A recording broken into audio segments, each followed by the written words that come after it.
Bem-vindos e bem-vindas ao podcast sobre diálogo interreligioso em Odivelas. O meu nome é Janine Osman e sou psicóloga no setor de Igualdade e Cidadania da Câmara Municipal de Odivelas.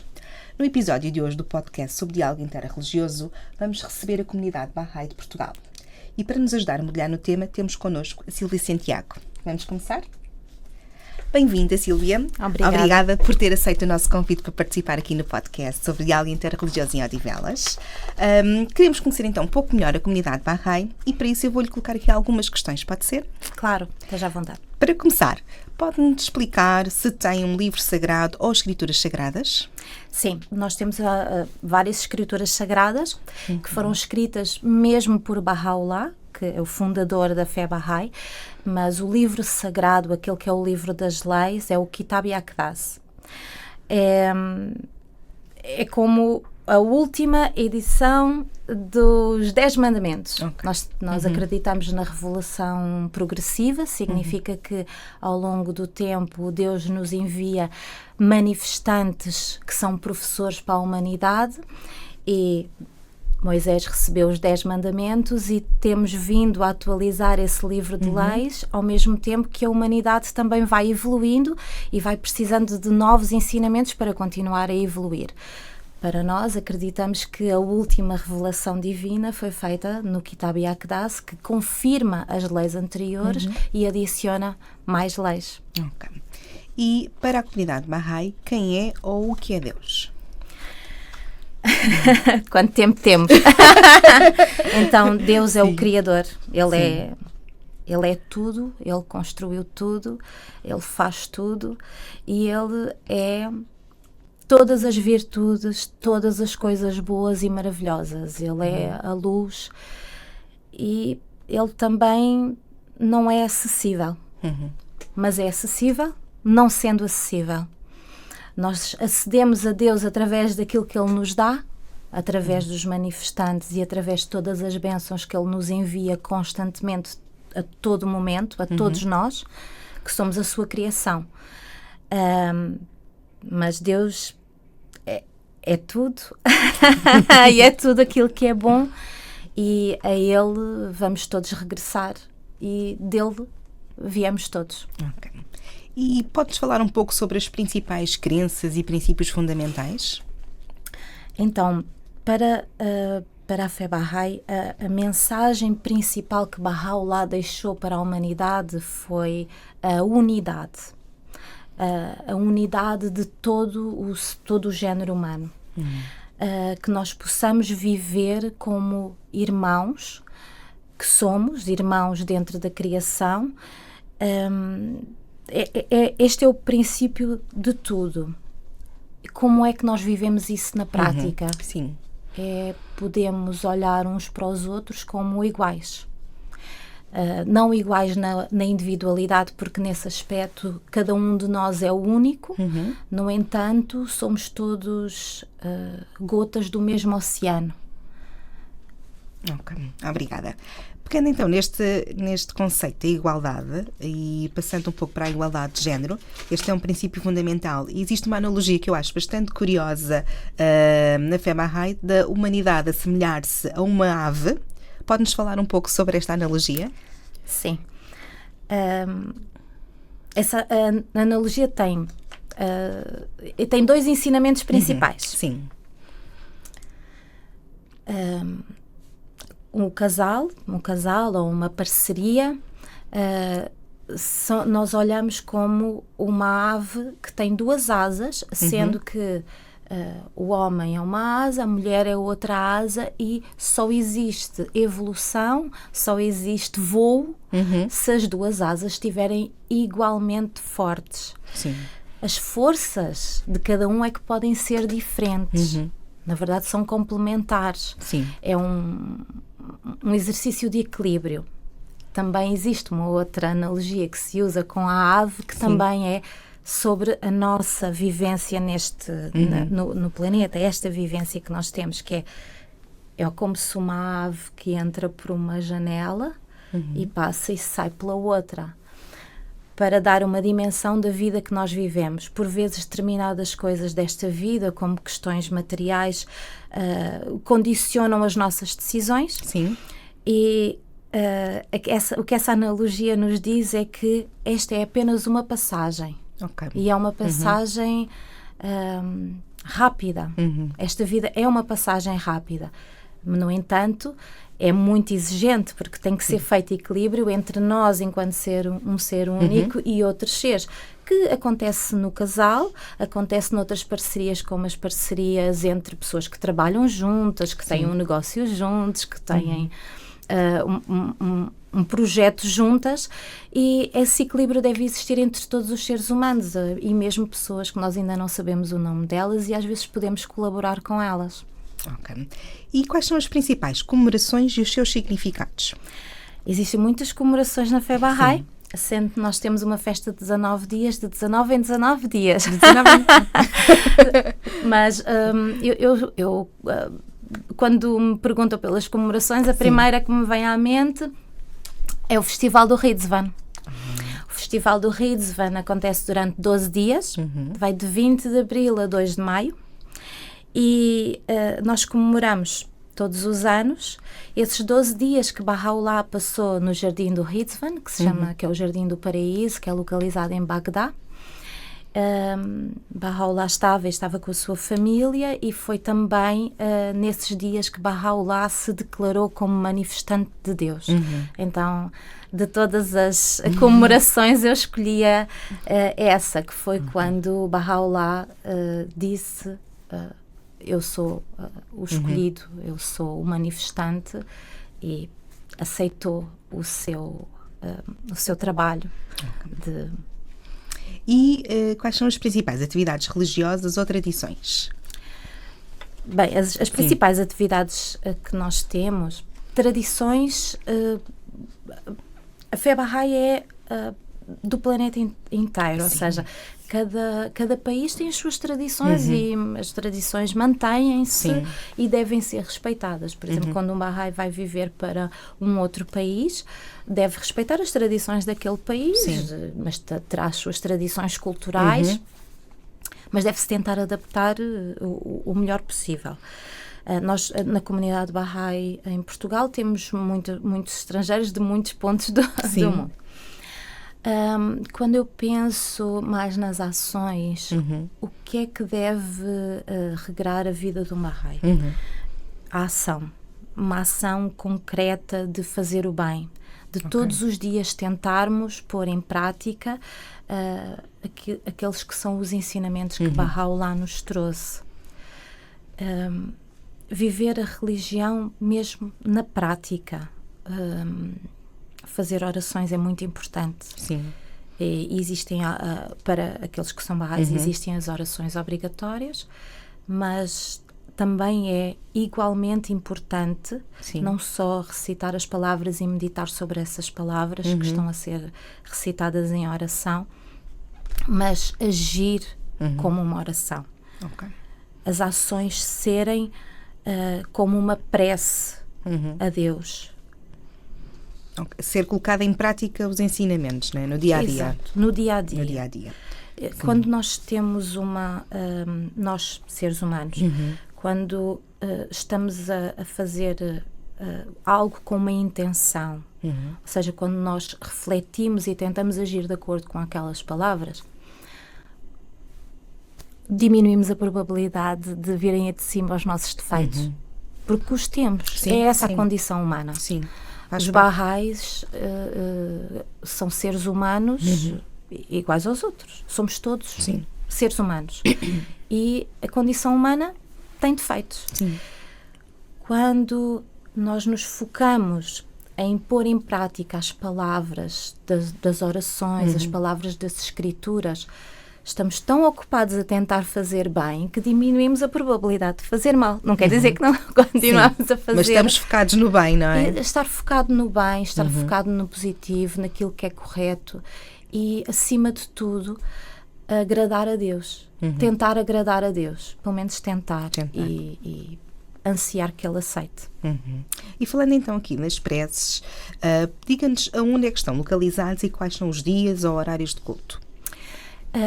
Os dias de culto, nós temos as festas de 19 dias em que os Bahá'ís se reúnem. A comunidade Bahá'í em Portugal é pequena. Sim. Nós temos temos algumas sedes espalhadas pelo país, onde os amigos se encontram, os amigos Sim. daquelas comunidades. Ok.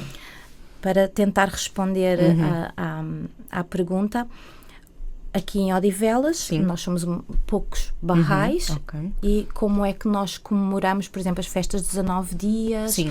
ou o Festival do Riedzwan? Podemos, claro, ir a Lisboa, à sede nacional, Ok. mas também comemorar nós, Ok. em casa uns dos outros. E é interessante, quando Sim. um barrai, por exemplo, na próxima festa de 19 dias, eu anuncio à comunidade e dizer: vamos festejar a festa de 19 dias em nossa casa, temos todo o gosto, a nossa família tem todo o gosto de ser anfitrião.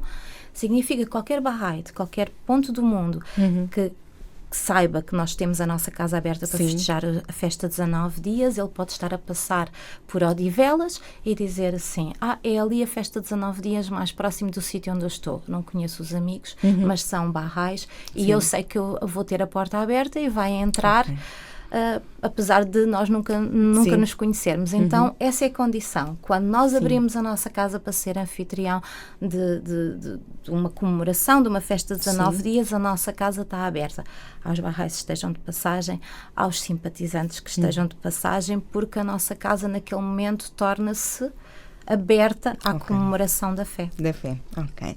E pode-nos falar aqui um pouco sobre a Casa Universal da Justiça, o Centro Mundial Bahá'í e as Casas de Adoração Bahá'í? Sim. Qual é que quer que eu fale primeiro? Vamos começar pela Casa Universal da Justiça, pode ser? Sim, a Casa Universal de Justiça é o órgão terreno máximo. É composto por 9 membros. E esses 9 membros são eleitos. E são eleitos não diretamente por todos os barrais, mas são eleitos pelos barrais. Nós, todos os anos, a Casa Universal de Justiça não é eleita todos os anos, mas todos os anos nós fazemos uma eleição regional, depois fazemos uma eleição, da eleição regional vêm delegados que vão votar para a eleição nacional e depois é a nossa Assembleia Espiritual Nacional de cada país que vai votar para a Casa Universal de Justiça. Não sei se consegui responder como é que funciona. Sim. É, à falta de uma melhor palavra, é democrático. É democrático. Sim, e acaba por haver a participação eleitas de todos, não é? Havendo essa votação regional e depois aumentando o círculo. Não é? Exatamente. E o Centro Mundial Bahá'í? O que é o Centro Mundial Bahá'í? O Centro Mundial Bahá'í é onde funciona... eu estou a tentar arranjar aqui um paralelo um pouco com a política para tentar explicar, mas é onde é feita a governação, sendo que como se fosse a nossa Assembleia da República aqui em Portugal. Sim. Eu acho que não é errado dizer. Pronto, nós temos este sistema do votar, de todos os barrais participarem. Também não é possível fazer propaganda, não é possível fazer... a pessoa não se... Ou seja, a partir dos 21 anos está automaticamente elegível. Ok? E as pessoas, nós não pedimos para alguém votar em nós. As pessoas simplesmente votam, o voto é secreto. Ou seja, qualquer um de nós, num determinado momento, pode ser chamado a servir desta forma. Por exemplo, se eu reconhecer na Sílvia a capacidade de que acho que seja uma boa representante, posso votar em si. Exatamente. Porque nós, no momento quando temos as eleições, nós recebemos a listagem das pessoas que são elegíveis. Ninguém está a fazer campanha, não existe nada disso. E depois nós votamos, para dar um exemplo, cada zona regional tem elegemos um número diferente de delegados de acordo com a representação. Mas, por exemplo, a Assembleia Nacional, assim como a Casa Universal de Justiça, são 9 membros. Nós não votamos em um nome, nós votamos em 9 nomes. Estou-me a fazer entender? Sim. Por exemplo, na região, numa área regional em que são 3 delegados a ser eleitos, nós votamos em 3 delegados. Estou-me a fazer entender? É sempre a votação consoante o número de delegados que vão eleger. Ou seja, existe a probabilidade de, por exemplo, alguém votar nas 3 pessoas que vão ser eleitas, por exemplo. Sim. Mas também existe uma maior probabilidade ainda de que eu voto em 3 nomes, que um deles até pode ser eleito, mas os outros não. Okay. É mesmo... É democrático, é muito diluído. Ou seja...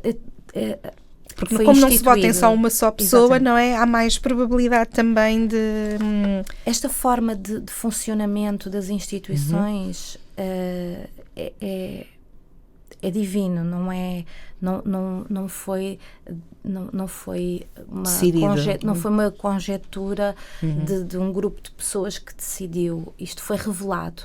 Assim como a arquitetura, vamos falar sobre as casas de adoração, a arquitetura das casas de adoração também foi uma revelação. Tudo isto que eu lhe estou a falar vem de uma revelação divina, não foi um grupo de pessoas que decidiu que ia ser assim.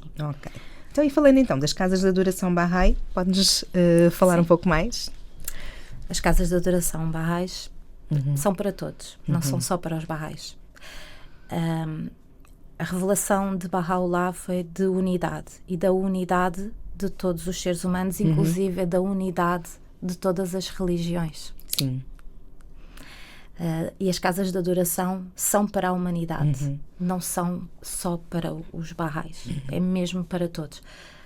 Inclusive quem não acredita em Deus pode visitar, não existem restrições, pelo contrário, existe um convite e existem muitas portas abertas para que todos possam entrar e se sentir bem. Ok, obrigada.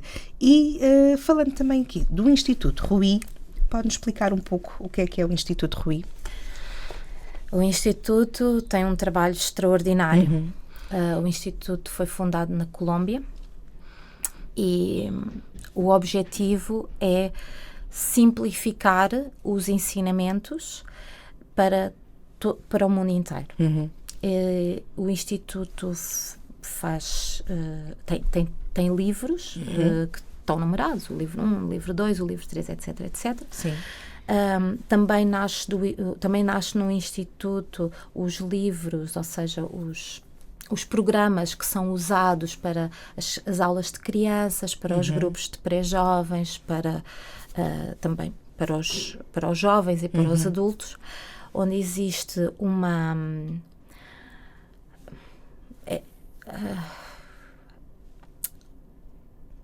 É tão profundo que é complexo de explicar. Sim. Como é que de uma forma simples, para quem não conhece... Para quem não conhece. Exato. O Instituto Ruy fez os programas para toda a gente, ou seja, qualquer pessoa em qualquer país, está traduzido para muitas línguas, não é? Mas qualquer pessoa em qualquer país, independentemente da escolaridade que a pessoa tem, consegue, através daquele formato, aceder... Tem lá as excertos das escrituras e várias perguntas e vários ensinamentos, e conhecer e aprofundar-se nas escrituras Bahá'ís através dos livros. Aprender e evoluir individualmente, mas também em comunidade. Nós temos, e isto é real, e eu conheço pessoas nesta circunstância que não foram à escola, nos países em que viviam e as circunstâncias em que viveram, não frequentaram a escola, e ao conhecer a fé Bahá'í, através dos livros do Instituto, aprenderam a ler e a escrever.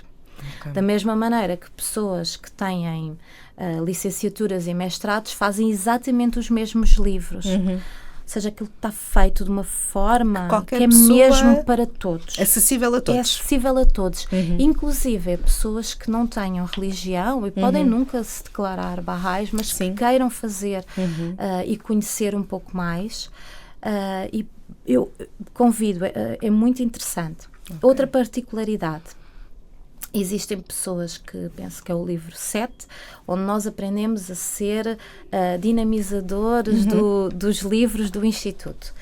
No entanto, a pessoa que estava a moderar aquele grupo que está a fazer o livro em conjunto, porque o que faz sentido é fazer em conjunto, Sim. aquela pessoa não sabe mais do que as outras. O livro está feito de forma que nós lemos aqueles excertos das escrituras, temos lá temas que estão intencionalmente colocados ali para se falar sobre aqueles temas. No entanto, não existem respostas certas e respostas erradas.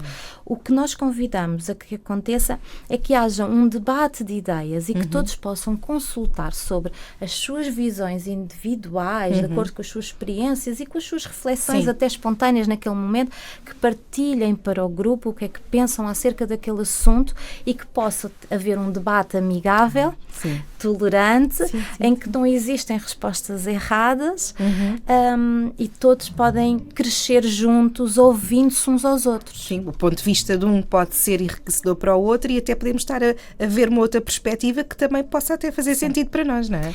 E o mais interessante é, já o grupo de pré-jovens, que é os miúdos a partir dos 11 anos, já os programas já são feitos nesse sentido. Nós já queremos ouvir a opinião deles mais do que lhes dizer é assim, é assim, é assim. Não, nós queremos já ouvir a opinião deles até para eles desenvolverem a capacidade de raciocinar com a própria cabeça, terem o pensamento crítico, desenvolverem a opinião, também não terem receio de colocar uma opinião e depois eles próprios dizem assim, espera aí, não faz tanto sentido, o que faz sentido é outra coisa.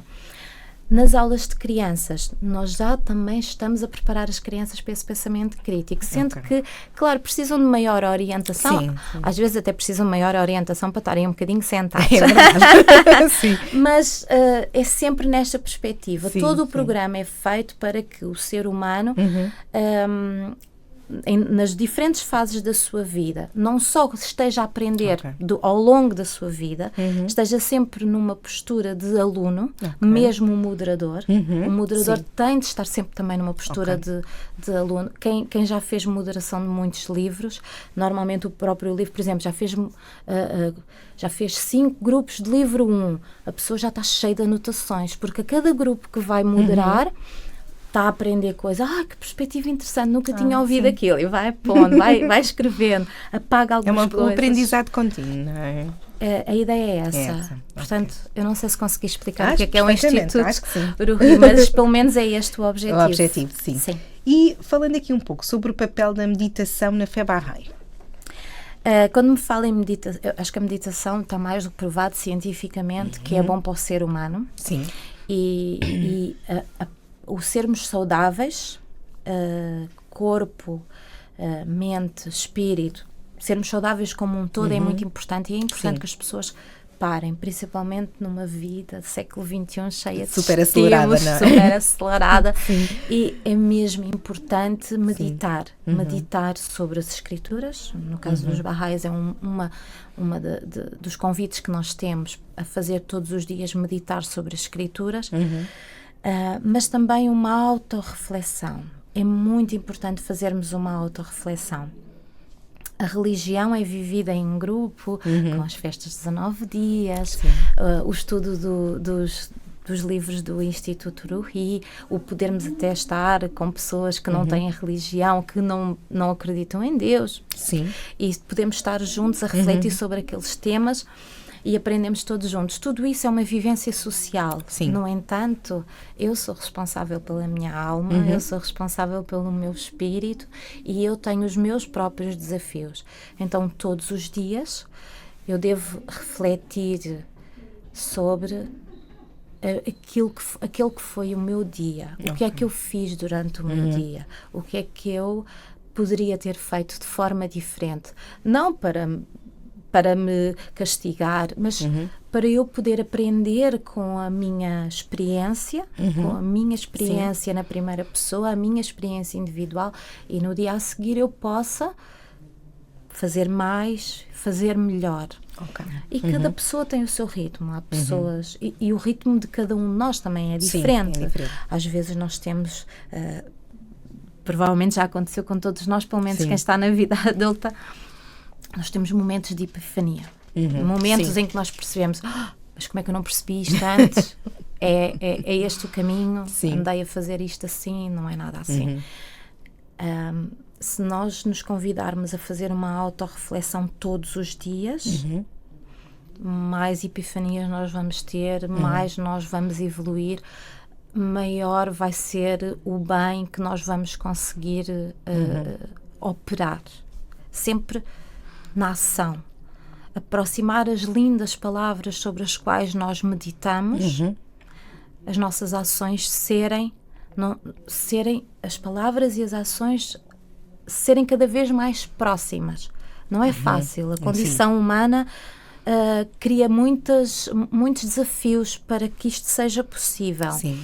Mas temos de tentar estar à altura, porque se existe uma revelação divina que diz que devemos viver daquela forma, é porque é possível. Não diz que é fácil. Sim. Mas é possível. É possível. Sim. E neste aspecto eu acredito que em todas as religiões as pessoas espirituais estão a tentar isto. Aproximar as suas ações das palavras. Eu acredito, porque eu acredito na humanidade como um todo. E haver esse lado prático da religião, não é? Como é que no dia a dia nós conseguimos aplicar esses ensinamentos, não é? Todos nós, em determinadas situações, somos vítimas de alguma coisa. E cabe à justiça dos homens resolver uma série de questões.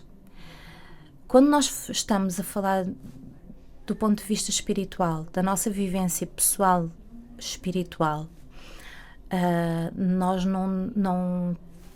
indivíduo, não somos nem um juiz, é juiz das próprias situações que tem na sua vida. Então, essa é a parte da justiça humana. A parte da vivência espiritual e da vivência do indivíduo, daquilo que me cabe a mim fazer, é a total oposição àquilo que é a vingança e a total oposição à pessoa se colocar numa posição de vítima. Sim. Mas mais de aluno da vida. Que competências é que eu vou desenvolver com estes desafios que eu tenho? Os meus são diferentes dos seus e são todos diferentes entre todos nós. Eu penso eu penso que expliquei a ideia. É um tema, eu acho que é complexo. Sim. No entanto, eu acho que diz respeito a qualquer um de nós. Okay. Sim, esta questão também de podermos todos os dias refletir sobre o que é que podemos melhorar e fazer diferente, não é? E às vezes até nos afastarmos de situações que não são corretas, e isso também está inscrito no livro das leis, no Kitab Yaqdas. Tudo isto está previsto, e isso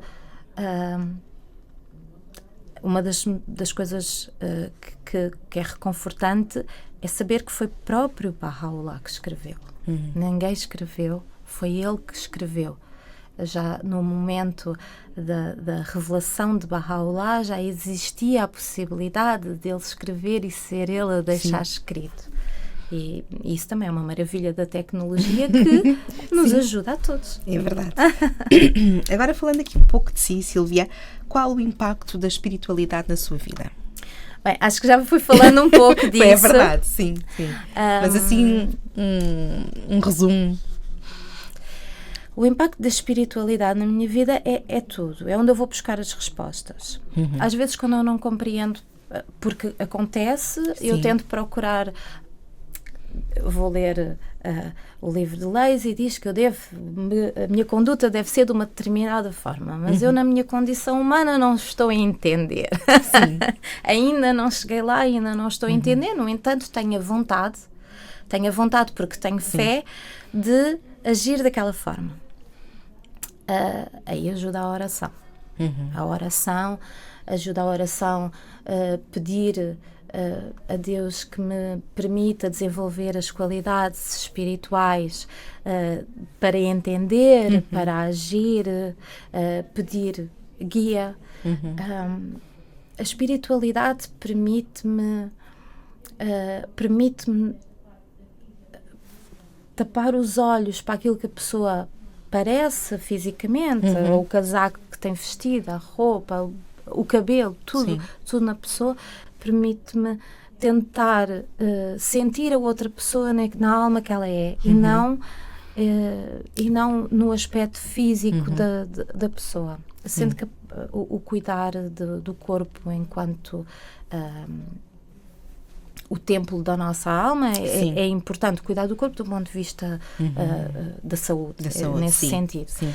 A espiritualidade é tudo. É muito difícil responder essa pergunta, porque a espiritualidade, ou neste caso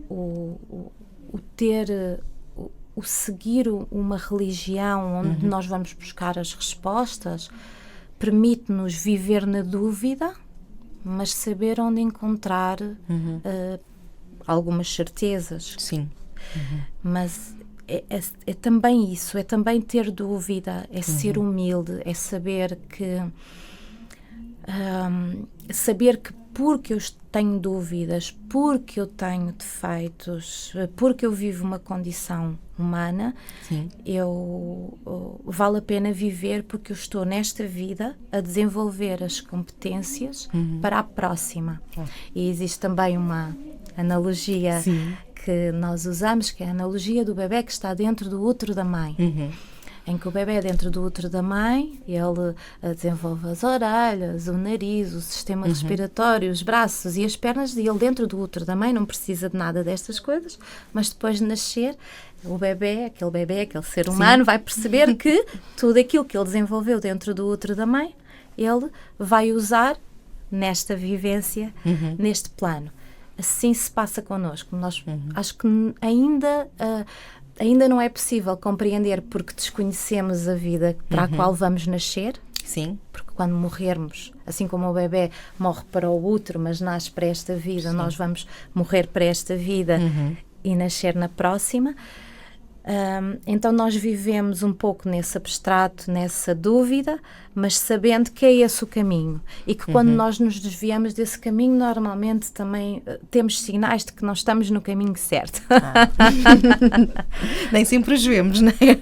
Não, é como começar a andar. Sim, vamos aprendendo, não é? Começar a andar, se repararmos uma criança que está a começar a andar, ela vai tropeçando. E quando nós observamos uma pessoa a andar, se nós vemos, é um constante equilíbrio, porque nós vamos a tropeçar, mas depois conseguimos nos equilibrar, porque já aprendemos como fazer. Mas os primeiros tempos, até não sei se têm filhos, mas quando naqueles primeiros tempos que eles estão a andar, até parece que estão um pouco inclinados a tentar se equilibrar, e normalmente os pais e as mães estão a pensar, espera aí que ele vai cair, oh meu Deus, está a correr, parece que vai cair.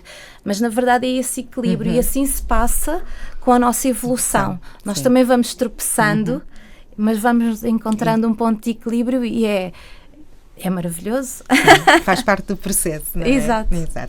Agora, falando aqui um pouco sobre a Câmara Municipal de Odivelas, nós temos dinamizado várias iniciativas no âmbito do diálogo interreligioso, desde reuniões com comunidades, seminários, visitas a templos, feiras gastronómicas e culturais. Para a comunidade Bahá'í de Portugal, qual é a importância e o impacto destas iniciativas por parte da Câmara Municipal de Odivelas? Olha, é assim, eu só consigo dar um testemunho muito individual, muito pessoal sobre isso, porque eu fico mesmo muito comovida com estas iniciativas, porque do meu ponto de vista, eu, Sílvia, eu vejo nestas iniciativas da Câmara como uma confirmação da revelação da unidade da humanidade, porque é um órgão institucional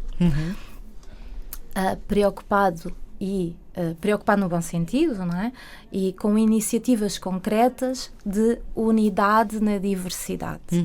E para mim é maravilhoso, e do meu ponto de vista pessoal, enquanto Bahá'í, conhecendo o que eu conheço da revelação que eu acredito que nós vamos todos, humanidade inteira, lá chegar, é uma luz, é uma luz que se ilumina, e é uma ação extremamente espiritual, concreta, com uma intenção pura de nos unir a todos nesta com este desafio que é ser o concelho do país com maior diversidade de nacionalidades e de religiões, e é o campo maravilhoso para darmos exemplo e quem sabe um dia todas as cidades, todas as freguesias vão ter as mesmas iniciativas e as pessoas vamos viver com uma luz muito grande sobre a tolerância entre todos, a amizade, o bem-estar entre todos,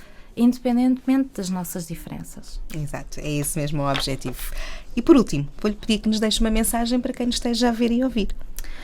Bem, a mensagem que eu deixo é essa, sejamos todos tolerantes. Sejamos todos tolerantes em todos os momentos, não só nas iniciativas institucionais, não só quando alguém nos faz perguntas, mas sejamos tolerantes mesmo quando não são tolerantes connosco. Ok, obrigada. Obrigada, bom dia. Chegamos então assim ao fim deste episódio. Ficámos a conhecer um pouco melhor a comunidade Bahá'í de Portugal. Obrigada, Silvia Santiago, por ter estado connosco. Obrigada.